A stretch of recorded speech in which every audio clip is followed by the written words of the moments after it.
আর ঘর থেকে ওযু করে রওনা করলে মুসল্লির কাতারে আমার নাম তালিকাভুক্ত হয়ে যায়। এই জন্য মসজিদে এসে যদি কেউ জামাত নাও পায় তো জামাতে নামাজ পড়ার সওয়াব তার আমলনামায় লেখা হয়ে যায়। তো আল্লাহ তাআলার এই যে প্রত্যেকটা হুকুমের ভিতরে হিকমত আছে। মানে পাঞ্জেগানা নামাজ এলাকার কোনো মসজিদে জামাতের সাথে আমরা পড়ব, জুমার মসজিদ আরও একটু বিশাল আকারে আমরা জুমার মসজিদে গিয়ে পড়ব। আবার বৎসরে 2 ঈদ আরও বড় আকারে ঈদের মাঠে গিয়ে গোটা মহল্লা গোটা এলাকা গিয়ে ঈদের নামাজ পড়ব। এক সময় আমাদের দেশে ঈদের জামাত মাঠে হইতো এবং খুব সীমিত জায়গাতে হইতো। আমাদের লক্ষ্মীপুরের মানুষ তেয়ারিগঞ্জের পাশে অমৃতলায় জোনপুরের ফিরসাবে নামাজ পড়াইত। তো অমৃতলায় লক্ষ্মীপুর থেকে পার্টি বগলে করে নিয়ে যেত, ওখানে যায় ঈদের নামাজ পড়ত। কারণ ভাবতো যে ঈদের নামাজ বৎসরে 2 বার, এটা বড় আকার একটা জমায়েত হবে। আবার সারা দুনিয়ার মুসলমানকে আল্লাহ তাআলা হজের মৌসুমে আবার এক জায়গায় করেন। এই সব কিছুর ভিতরে হিকমত হলো যেন মুসলমান সব ঐক্যবদ্ধ হয়ে থাকে।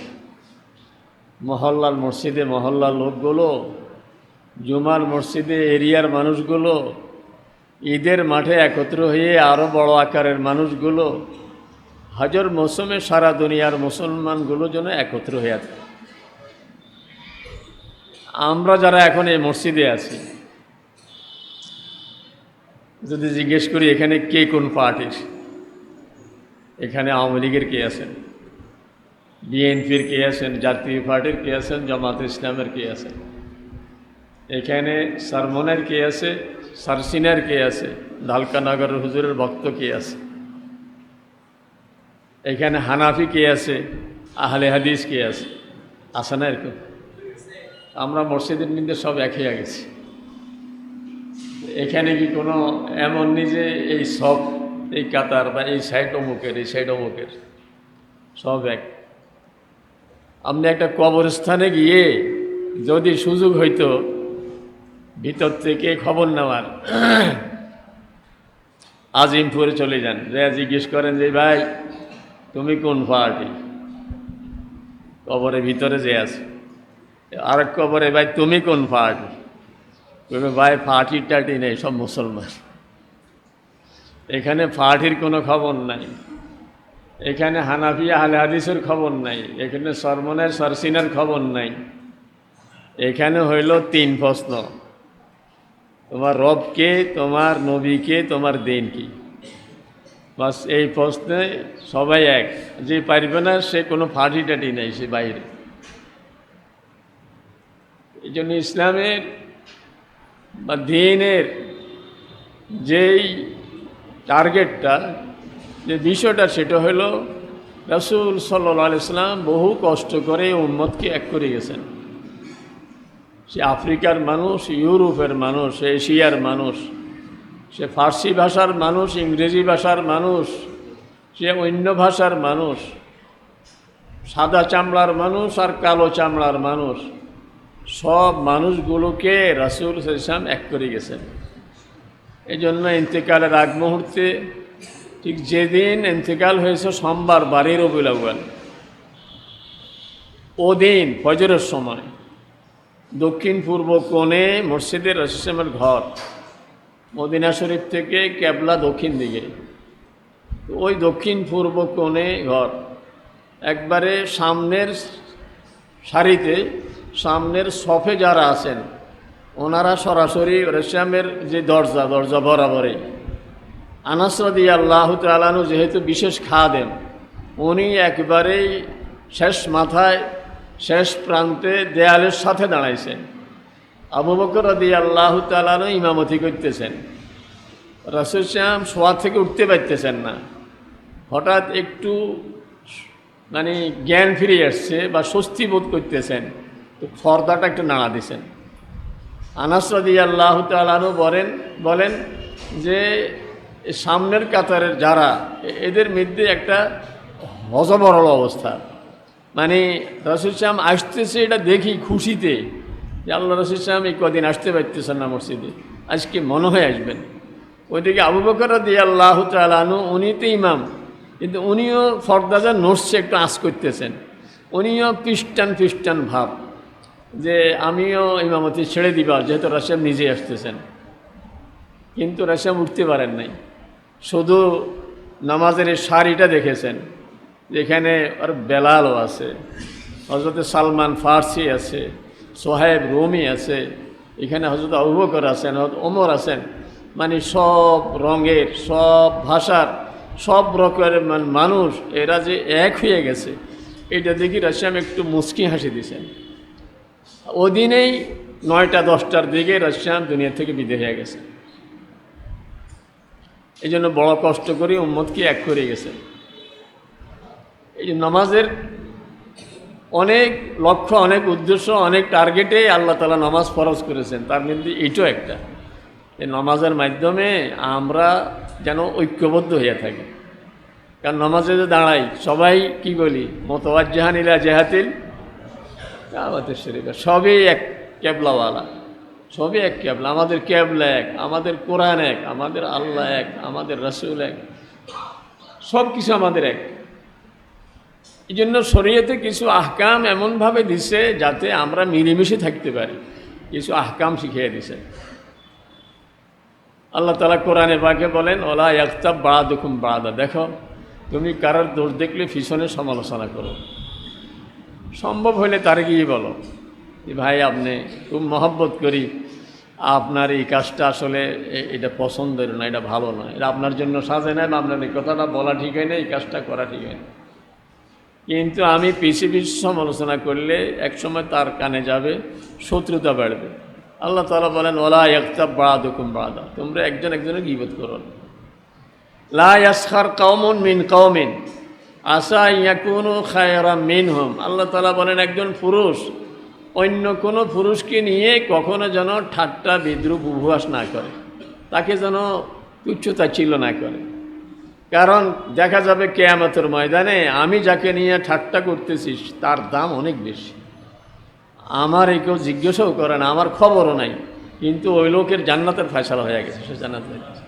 ওয়ালা নিসাউম মিন নিসাইন আসা ইয়াকুন্না খায়রাম মিনহুন, আল্লাহ তাআলা বলেন এইভাবে এক মহিলা, সেও যেন আর এক মহিলাকে হেওয়া মনে না করে, তাকে যেন উপহাস না করে। কারণ হইতে পারে যে যাকে নিয়ে উপহাস করতেছে তার দাম আল্লাহ তাআলার কাছে অনেক বেশি। এইভাবে আমাদের চাল চলনে শরীয়ত অনেক নিয়ম শিখিয়ে দিয়েছেন যে আমি মুসলমান হিসাবে কিভাবে চলব। এক নম্বর তো হইল, মানে হযরতে আব্দুল্লাহ ইবনে সালাম রাদিয়াল্লাহু তাআলা আনহু, ওনার ব্যাপারে রাসূল বলছিলেন যে এখন একজন লোক আসবে জান্নাতি। সবাই যখন ধরছে যে কী আমল, উনি বলছেন দুইটা আমল।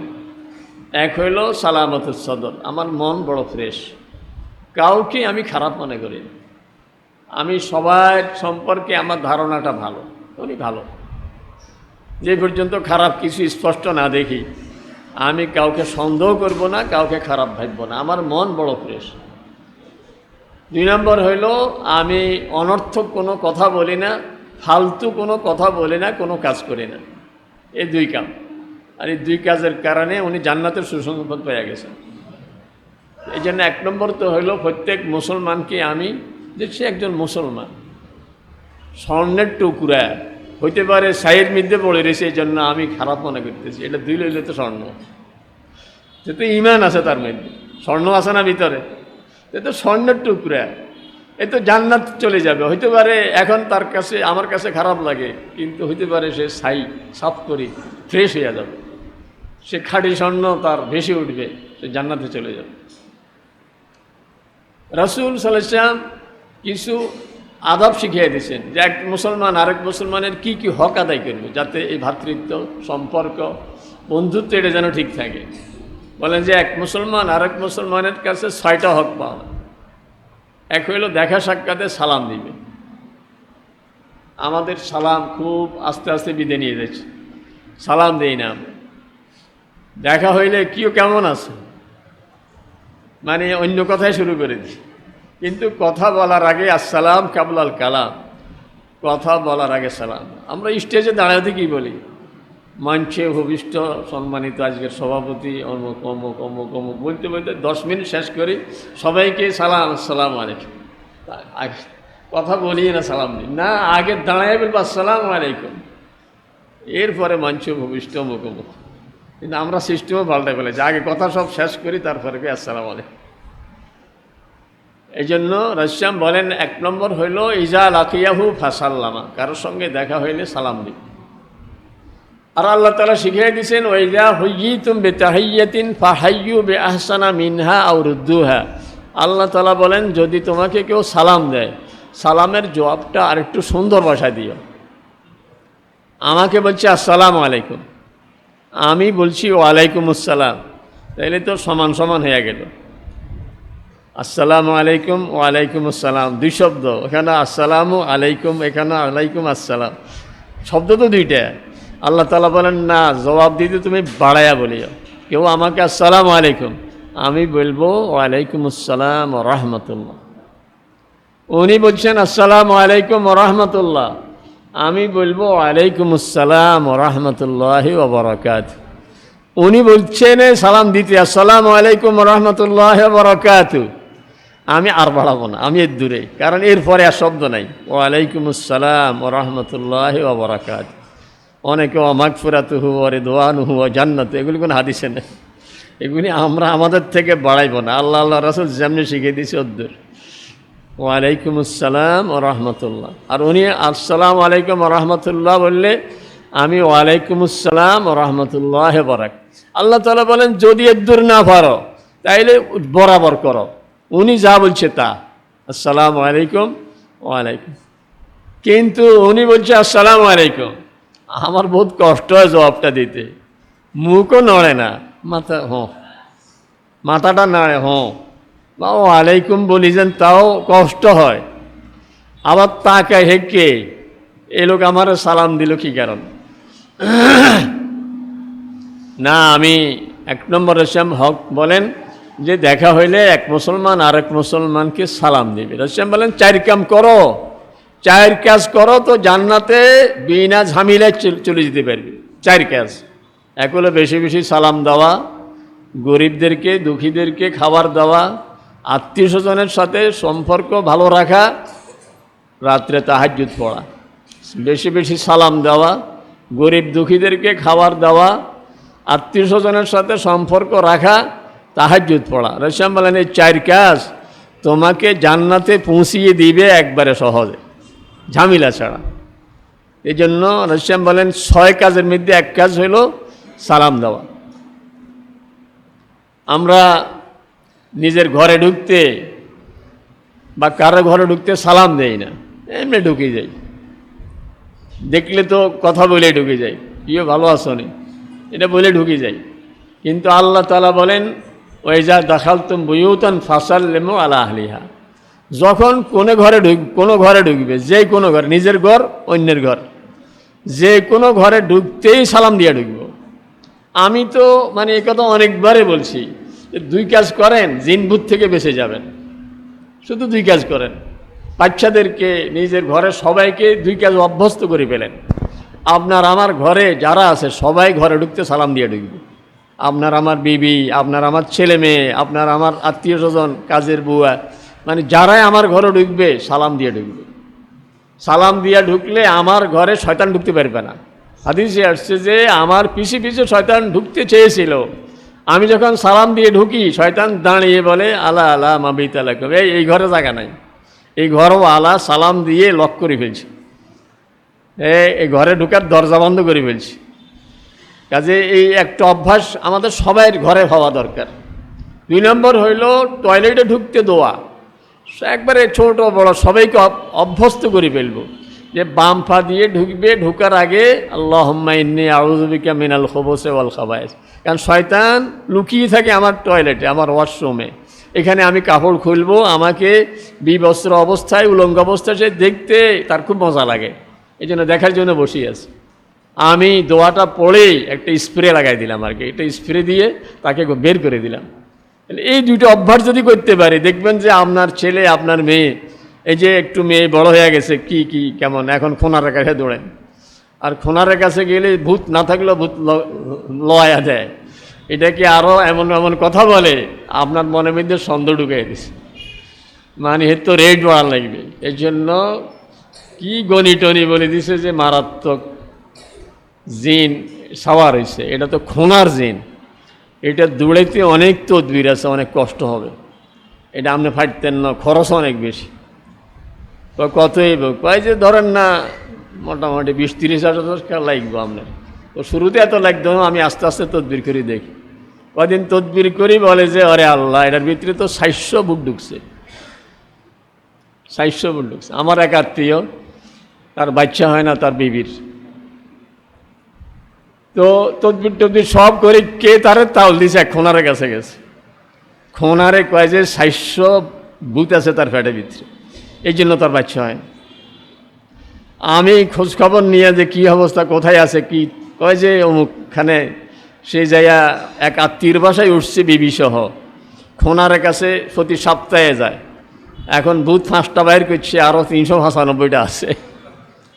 আমি বললাম যে চলিয়ে আসতে গো, কিচ্ছু লাগতো না, এমনি ভালো হয়ে যাবো, চলিয়ে আসতে গো। আমার বাসা ঢুকলে শয়তান এমনি চলে যাবে, কিচ্ছু লাগে নাই, পরে বাচ্চা হয়েছে এমনি। ও তো মানে এমন ভয় লাগাই দিছে। এই জন্য আমাদের অনেক সময় জিন ভূত কিচ্ছু না, মনের ভূত। ঘরে ঢুকতে সালাম দিয়ে ঢুকেন, টয়লেটে ঢুকতে দোয়া পড়ে ঢুকেন, কিচ্ছু আর আপনার ক্ষতি করতে পারবে না। এই জন্য সালাম বাহিরেও দিব, ঘরে, এখন ঘরে কেউ নেই, আমি জানি ঘরে কেউ নেই, আমি নিজেই তালা খুলে ঢুকতেছি, ঘর তো খালি। এই সময় আল্লাহ তাআলা বলেন ফাসাল্লিমু আলা আনফুসিকুম, তুমি নিজেরে সালাম দাও, নিজেরে সালাম দাও। তাহিয়াতাম মিন ইনদিল্লাহি মুবারাকাতান তাইয়্যিবা, এটা আল্লাহর পক্ষ থেকে নির্দেশ। তোমার ঘর বরকতওয়ালা হয়ে যাবে, ঘরে বরকতে ভরপুর হয়ে যাবে। তো কিতাবে লিখছে এমনি ঢুকতে আসসালামু আলাইকুম না বলি, যদি কেউ না থাকে আসসালামু আলাইনা ও আলা ইবাদিল্লাহিস সালিহিন এই ভাষা বলতে পারেন, অথবা সরাসরি আসসালামু আলাইকুম রাহমাতুল্লাহ। আরেকটা জিনিস হলো, আমরা নিজের ঘর ছাড়া অন্য ঘরে ঢুকতে অবশ্যই অনুমতি নিয়ে ঢুকব। এমন না যে উনি একটু বাহিরে কোথাও গেছেন, ধর ছাদে কাজ করতেছেন, ধরেন দরজাটা খোলা, সোফার রুম খোলা, ভিতরে ওনার বিবি আছে, আপনি দরজা খোলা যায় পাইয়া একবারে সোফাতে বসে দিয়েছেন, দরজা তো খোলাই, আর ওনার বিবি তো জানে না যে আপনি ঢুকছেন, আমি ঢুকছি, হঠাৎ করে সামনে আসি পড়ছি, এটা হারাম কাজ করলেন। আপনি ঢুকছেন কার পারমিশন নিয়ে ঢুকছেন? আপনি বাইরে দাঁড়িয়ে বলেন আসসালামু আলাইকুম, ঘরে কেউ আছেন? 3 বার আসসালামু আলাইকুম, 3 বার। 3 বারের পরে যদি কোনো জবাব না পান, তাইলে আপনি আর অপেক্ষা করবেন না, চলে যান। 3 বারের পরে চলে যাবেন। এক সাহাবীর বাড়িতে রাসূল সাল্লাল্লাহু আলাইহি ওয়াসাল্লাম আসছেন। তো রাসূল এসে বলতেছেন আসসালামু আলাইকুম, হাল লিয়াল ইজাজা আনাদখুল, আমি কি ভিতরে আসতে পারি? সাহাবী ঘরের ভিতরে, উনি শুনতেছেন। তো সাহাবী আস্তে আস্তে বলতেছে ওয়ালাইকুম আসসালাম, কিন্তু দরজা খোলে না, কিছু বলেন। 3 বারের পরে রাসূল সাল্লাল্লাহু চলে যাচ্ছেন। তো এই সাহাবী দৌড়ে গিয়ে বলে হুজুর আমি আসি তো। বলে তুমি জবাব দেও না এতক্ষণ। হুজুর আমার হঠাৎ করে এটা আবেগ আসি গেছে যে আপনি যে সালাম দেন আসসালামু আলাইকুম, তোমার উপরে আল্লাহ রহমত নাজিল হোক, আমি চাইছি যে আরেকক্ষণ দোয়া আরেকটু চলতে থাকুক না, এই জন্য আসলে দরজাটা খুলি নাই, কারণ দরজা খুললে তো আর সালাম দিবেন না। নিয়ম এরকম 3 বার, কারো বাড়িতে গিয়ে 3 বার সালাম দিবেন, যদি জবাব না আসে আপনি চলে যান। আপনি ভাবতেছেন যে ওরা বুঝতে পারে না আমি কে, যদি জানতো আমি অমুক, তাইলে বেহুশ হয়ে যেত, দরজা খুলে দিত। তো সাথে যারা আছে ওরা বলে যে অমুক আসছে, অমুক হুজুর আসছে, না আপনি এই পরিচয় আল্লাহ রাসূল 3 বারের পরে চলে গেছেন। আপনি যে হন 3 বারের পরে যদি জবাব না পান চলে যান, কারণ ঘরওয়ালা আপনার আওয়াজ হয়তো শুনতে পেয়েছে, কিন্তু এই মুহূর্তে উনি এমন কাজে ব্যস্ত, আপনার এই মুহূর্তে ঘরে ঢোকাটা উনি চায় না, এই জন্য এখন চলে যান। আপনি যদি অনুমতি নিয়ে যান, এখন তো সহজ, ফোনে আগে একটু অনুমতি নিয়ে নেবেন যে আমি কখন আসবো, একটু দেখা করা দরকার, যে টাইম দিবে ওই টাইম মতো যান। দেখবেন যে আপনার জন্য নাস্তাও রেডি, আপনার জন্য দিলও তৈয়ার। মন খুলে কথা বলবো, আপনার বহুত কাজ হয়ে যাবে, বুঝছেন? তো এই একটা জিনিস, একটা হলো সালাম দেওয়া, বেশি বেশি সালাম দিব আমরা। 2 নম্বর রাসূল সাল্লাল্লাহু আলাইহি ওয়াসাল্লাম বলেন, ইজা আতাসা ফাহামিদাল্লাহ ফাসাম্মিতহু, কেউ হাসি দিয়া যদি বলে আলহামদুলিল্লাহ, তা আমরা হাসির জবাব দেওয়া এটা রাসূল সুন্নত বলছেন। ফাসাম্মিতহু, হাসির জবাবে বলবো ইয়ারহামুকাল্লাহ। সে বলছে আলহামদুলিল্লাহ, আমি বলবো ইয়ারহামুকাল্লাহ। এখন ইয়ারহামুকাল্লাহ যখন, যেমন আমি হাসি দিলাম, বললাম আলহামদুলিল্লাহ, উনি আমাকে বললেন ইয়ারহামুকাল্লাহ, এটার জবাবও আছে ইয়াহদিকুমুল্লাহু ওয়া ইউসলিহু বালাকুম। আপনি যে আমার জন্য দোয়াটা করে দিলেন, আল্লাহ আপনাকে হেদায়েত করুক, আপনার সব কাজ আল্লাহ গুছিয়ে দেখ। কারণ আমার জন্য একটা বদোয়া করছেন আপনি, ইয়ারহামুকাল্লাহ। ইমাম আবু দাউদ রহমতুল্লাহ আলাইহি, উনি নৌকায় করে যাইতেছেন, খালের পাড়ে, নদীর পাড়ে, ওই চরে একটা লোক হাসি দিয়ে বলছে আলহামদুলিল্লাহ। তো আবু দাউদ রহমতুল্লাহ আলাইহি তার জবাব দিতে চাইতেছেন, কিন্তু হাসির আওয়াজ শুনছেন, আলহামদুলিল্লাহ শুনতে পেয়েছেন। এখন আবু দাউদ রহমতুল্লাহ আলাইহির আওয়াজ ছোট, উনি আওয়াজ দিলেও পর্যন্ত যাবে না। তো নৌকাওয়ালারে বলতেছে যে ভাই নৌকাটা একটু কাছায় নাও, আমিও বেটারে ইয়ারহামুকাল্লাহ বলি। তো এই নৌকার ধরেন আরও আরোহী যাত্রী যারা আছে, ওরা বললো ধরেন আমাদের টাকা দেয়টার জন্য আবার নৌকা ভিড়াবেন, লাগবে না, চলেন। তো উনি নৌকাওয়ালারে রাজি করে নিছে যে ভাই তোমারে 1 দিরহাম দিবে। 1 দিরহাম মানে এখন বর্তমান বাজারে প্রায় 300 টাকা। তোমারে 1 দিরহাম দিব, তুমি একটু নৌকাটা কাছে নিয়ে যাও। তো এই নেওয়ার পরে উনি ওই বেটারে বললেন ইয়ারহামুকাল্লাহ, বাস নৌকা যথাযথভাবে চলে গেছে। রাতে যারা যাত্রী, যারা সাথী, যারা আরোহী, এরা স্বপ্নে দেখে যে তোমরা কইছিলে আবু দাউদ তো 1 দিরহাম দিয়ে জান্নাত কিনে নিয়ে গেছে। আল্লাহ তাআলা খুব খুশি হয়ে গেছে। কাজ ছোট, অনেক সময় অল্পতে মানুষ খুব খুশি হয়ে যায়, আল্লাহ তাআলাও অনেক সময় অল্প আমলে খুব খুশি হয়ে যায়। এটাই হয়তো আমার নাজাতের উসিলা হয়ে যাবে।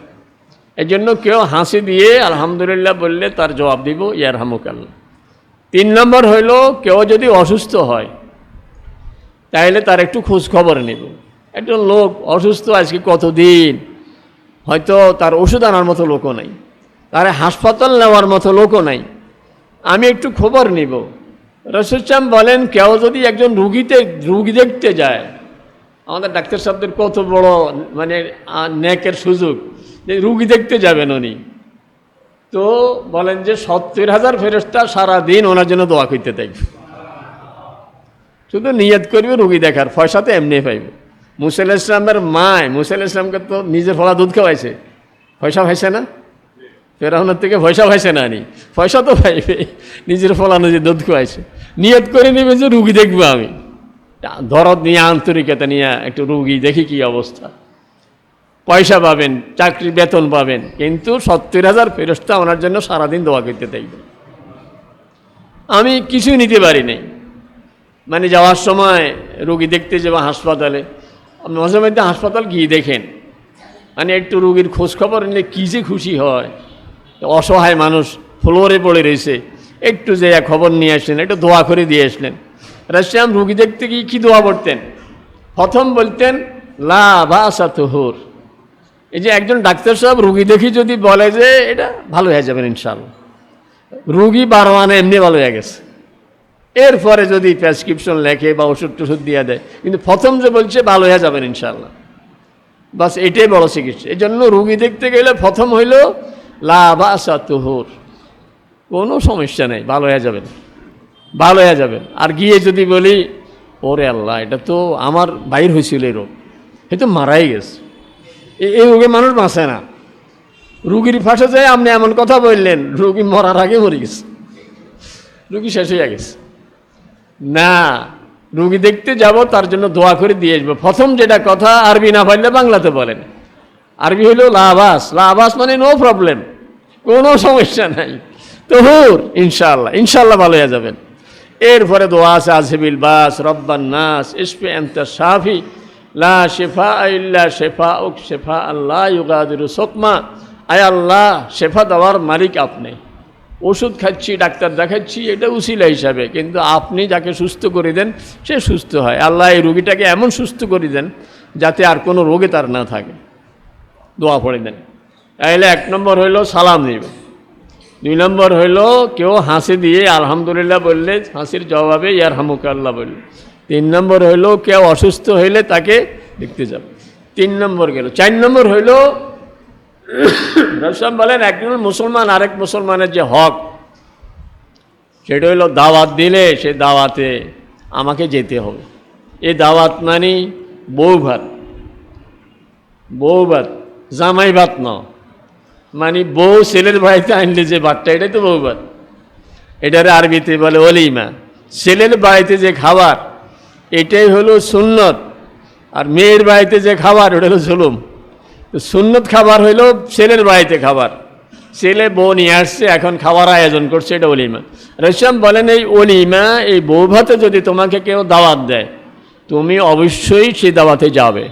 ফাইন কুনতা মুফতিরান ফাকুল ওয়াইন কুনতা সায়মান তো ফাল ইউসাল্লি, ফাইন কানা মুফতিরান ফাল ইয়াকুল ওয়াইন কানা সায়মান ফাল ইউসাল্লি। রাসূল বলেন সোমবার দাওয়াতটা দিয়েছে, সোমবারে আপনার অভ্যাস হলো সোমবারে আপনি রোজা রাখেন, প্রতি সোমবারে রোজা রাখেন, বৃহস্পতিবার রোজা রাখেন। আজকে উনি দাওয়াত দিচ্ছে, রাসূল বলেন তুমি যদি রোজা রাখো তারপরও যাও, তুমি গিয়ে দোয়া করি আসিও।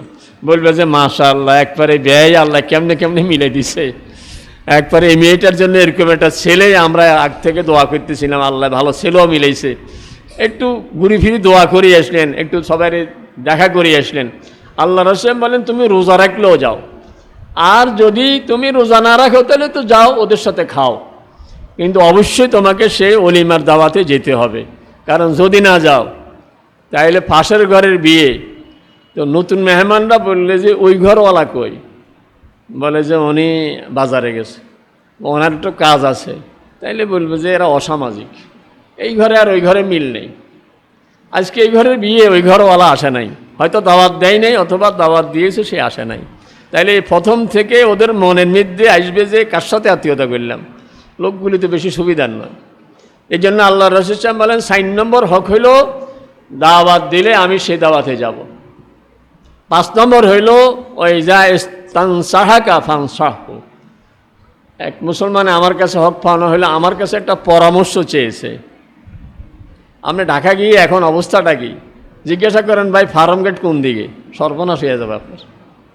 ওই লোক বুঝবে যে নতুন মানুষ, আপনারে মাইক দেওয়ার জন্য, আপনার পকেট খালি করার জন্য সে একটা ফান্ড পাই দিবে। এখন তো সমস্যা, জিজ্ঞাসাও করা যায় না। এই জন্য ফতে ঘাটে কয়ে যে দোকানে ঢুকি তারপরে জিজ্ঞাসা করে ভাই ফত কোন দিকে, ফতের লোকের জিজ্ঞাসা করে না ভয়ে। কিন্তু নিয়ম হইল আমি এক মুসলমানের সাথে দেখা হইলে তার কাছে যদি কোনো পরামর্শ চাই, তার কাছে কিছু জানতে চাই, তাহলে আমি তার হিতাকাঙ্ক্ষী হিসাবে বা সে আমার হিতাকাঙ্ক্ষী হিসাবে আমাকে সৎ পরামর্শ দিবে। আপনি যেটা জানে না, আমি ধরেন একটা জিনিস জানি না, একজনে বললো যে ভাই অমুক বাসাটা কোনটা, আমি চিনি না, বলবো যে ভাই আমি তো চিনি না বাসা। অনেক সময় হয় কি আমার বাসার পাশে বাসা, কিন্তু যে নামটা বাসার সামনে এটা একটা আনকমন নাম, এটা আমি খেয়াল করি না, এমন ওনাকে চিনি। একজন আসে জিজ্ঞাসা করে ভাই অমুক বাসাটা কোনটা, কিন্তু আমি তো এই নামে জানি না। তা আমি যদি বলি যে এটা এখান থেকে আরও দক্ষিণ দিকে যান, অথচ বাসার তাহলে উত্তর দিকে, তাহলে আমি ভুল বলে তাকে আরও ফেরিশান করলাম না। না জানলে আমি বলি যে জানি না, এটা হলো অর্ধেক জবাব। যেমন একজন একটা মাসালা জিজ্ঞাসা করছে, আমি জানি না, আমি যদি বলি ভাই এই বিষয়টা তো আমি জানি না, এইটা অর্ধেক জবাব হইল। অর্ধেক জবাব কেমনি, যেন আমি বলে দিলাম যে জানে তার কাছে যান, কিন্তু আমি জানি না যদি উল্টা জবাব দিয়ে দিই তাহলে নিজেও গোমরা অন্যকেও গোমরা করে দিলাম। তো রাসূল বলেন যদি তোমার কাছে কেউ পরামর্শ চায় তো তুমি ভালো পরামর্শ দিও, কিন্তু কারো খারাপ কামনা করা, খারাপ পরামর্শ তারে বিপদে ফেলো না।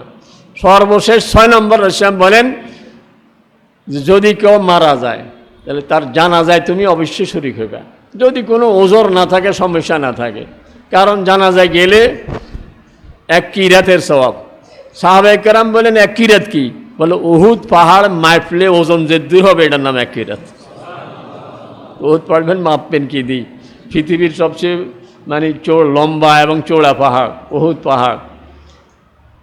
সম্পূর্ণ পাহাড় একটা পাথর, সম্পূর্ণ পাহাড় এক পাথর।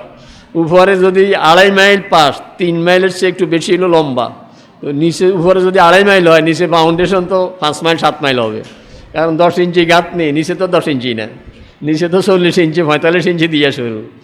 তাহলে উহুদ পাহাড় উপরে যত, নিচে তো আরও বেশি। এটা মাপলে যায়, এটা হলো 1 কিরাত। জানাজায় 1 কিরাতের সওয়াব। জানাজার পরে দাফন পর্যন্ত থাকলে আর 1 কিরাত। দাফন পর্যন্ত থাকা এটা হলো সওয়াব। মাটি দেওয়ানো, সবাই মিলে মাটি দেওয়ার দরকার নাই। মাটি তো 5-7 জন যারা কবরের পাশে আছে ওরা দিলেই চলে। এখন আমি বলি যে না, আমি একটু মাটি দিয়ে আসি, না, মাটি দিলে 1 কিরাতের সওয়াবের বলে নাই। মাটি দেওয়া শেষ হওয়া পর্যন্ত আমি ওই জায়গায় দাঁড়ায় থাকবো। তাইলে যারা 30 জন মাটি দেওয়া শেষ হইলে উঠি দেখলে যে অমুক আছে, তাদের একটু বুক ভরা থাকবে, মনে একটু সাহস থাকবে, ভালো লাগবে। কিন্তু সব চলে গেছে, উঠে দেখবে হায় কেউ নাই, তাহলে ওদের মনটা একটু ছোট হয়ে যাবে। এই জন্য মাটি দেওয়া জরুরি নয়। এখন মাটি দেওয়া জরুরি মনে করার কারণে এখন হইতে হইতে কি হয়েছে, বলে যে হুজুর মাটি দেবেননি, তো আমার জন্য টুকরিতে করে মাটি নিয়ে আস। তা আমি এখান থেকে 3 মুঠ বানাইয়া কি বলি, মিনা খালাকনাকুম 1 মুঠ, অফিয়া নুইদুকুম 1 মুঠ, অমিনহা নখরেজুকুম তারাতা নখরা 1 মুঠ। এগুলি কোনো হাদিসে নাই, এগুলি কোনো হাদিসে নাই। সেদিন একজনের সুন্দর ওয়াজ করতেছিল, এগুলি মেড ইন মদিনা নয়, এগুলি মেড ইন লখুরা, এগুলি মেড ইন মদিনা নয়, এগুলি মদিনা শরীফের কথা না, এগুলি আমাদের বানাইন না কথা। এই জন্য মাটি এখন হইতে হইতে হয়েছে কি, আমার মা বোনরাও মাটি দিতে চায়, এই জন্য 1 টুকরি বাড়িতেও চলে যায়। দেখছেন না, না মাটি, কবরের মাটি কারো কাছে যাবে না। শুধু আমি কবর দেওয়া পর্যন্ত ওই জায়গায় দাঁড়ায়া থাকলে, জানাজা পড়ে যে সওয়াব, দাঁড়ায়া থেকেও আমি ওই পরিমাণ সওয়াব পেয়ে গেছি। তাহলে এই 6টা জিনিস কি কি? সালাম দিব, কেউ হাসি দিয়ে আলহামদুলিল্লাহ বললে ইয়ারহামুকা বল্লা বলল, হ্যাঁ। আর কেউ অসুস্থ হলে তাকে দেখতে যাব, কেউ পরামর্শ চাইলে তাকে ভালো পরামর্শ দিব, কেউ আমার অসুস্থ, কেউ মারা গেলে তার জানাজায় যাইব, দাওয়াত দিলে, অলিমার দাওয়াত দিলে সে দাওয়াতে সাড়া দিব। আর কারো গীবত করব না। গীবত করলে আমার আমল নামায় তার গুনাহ আসবে, আমার নেকি তার আমল নামায় চলে যাবে। এই জন্য কেউ কেউ বলছেন যে গীবত যদি করতে চাও তাহলে মায়ের গীবত করিও, কেন এত কষ্ট করি মায় পাইছে, আমার আমলগুলি মায়ের আমল নামায় যাক। কিন্তু যারা দেখতে পারে না তার গীবত করব না, কাউকে উপহাস করব না, কাউকে ছোট মনে করব না। আর আমরা সবাই মিলেমিশে থাকবো। মসজিদে যেরকম, কবরের মধ্যে সব এক হয়ে যাবো, আবার মাঝখান দিয়ে কিলে খামাখা করি। বললাম না, কবরে যাইয়া এক একটা কবরে জিজ্ঞাসা করলে কেউ ভাই আপনি কোন পার্টি, ওই ভাই পার্টি টাটি নাই, সব মুসলমান। আপনি কোন ফিরের মুরিদ, বলে 15 নেই, এখানে সব মুসলমান। এই জন্য সবাই আমরা এক হয়ে যাই। আল্লাহ তালা সকলকে তৌফিক দান করুক। এক করার জন্য আল্লাহ তালা 2টা জিনিস স্পেশাল দিয়েছেন, একটা হলো নামাজ, আর একটা হলো কোরআন। একটা হলো নামাজ, সারা দুনিয়ার মুসলমানের নামাজ একরকম, সারা দুনিয়ার একটুখানি বেশ কম আছে, আবার হাতে এখানে বাঁধা ওখানে বাঁধা, এগুলো হলো সুন্নত, না বাঁধলেও কিছু নেই। ইমাম মালিক রহমতুল্লাহ আলাইহি ওই মযহাবের লোকেরা বাঁধে না সোজা হাত, আপনি ঠেলাঠেলি করেন বুকুর উপরে না নাবির নিচে, তো যারা বাঁধে না এদের কী হবে? এগুলি নিয়ে ঠেলাঠেলির বিষয় নাই। আমিন জোরে না আসতে, এটা নিয়ে ঠেলাঠেলি না বললেও বা কিচ্ছু হবে না, নামাজ হয়ে যাবে। এই জন্য আমরা সবাই মিলেমিশে থাকার চেষ্টা করবো। আল্লাহ তাআলা তৌফিক দান করুন। এটা সুন্নত পড়েননি, সুন্নত পড়েন।